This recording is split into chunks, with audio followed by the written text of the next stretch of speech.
Už můžeme zpívat? Jo, Prosím, pane piláte. No, Pláku. Jak bych ti mohl říct ne? Jo, Paráda! Jste připraveni, kluci? připravení, kapitáne! Co jste říkali? Mám písek v uších a vůbec vás neslyším. Připravení, kapitáne! Jo! Kdo obývá ananas na dně moří? SpongeBob SquarePants! Ke komu každý z nás láskou hoří? SpongeBob SquarePants! A jestli snad někdo z vás pochyby má, SpongeBob SquarePants! tak dejte se ryby, ta odpověď zná. SpongeBob SquarePants! Jeden? SpongeBob SquarePants! SpongeBob SquarePants! To stačí! SpongeBob SquarePants! Ticho! Co zase?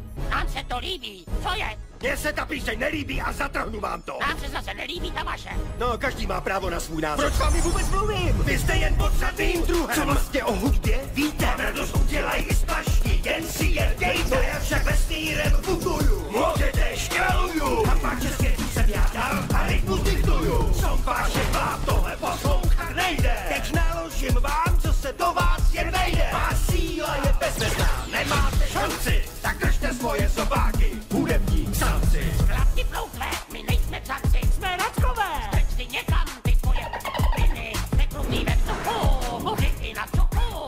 A ty máš nos na hlavě. Teď dojde k výbuchu. Ale proč takhle zlej? On je totiž velký kmet. Ve vesmíru furt je sám. To musí být hrůza. Hej, tak už dost, už si tady připadá blond. Tak nás vezmi zase zpátky a my dojedem song.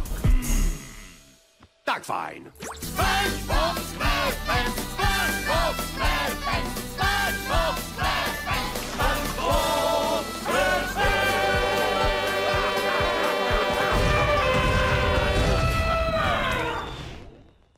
Tohle vážně celkem ušlo.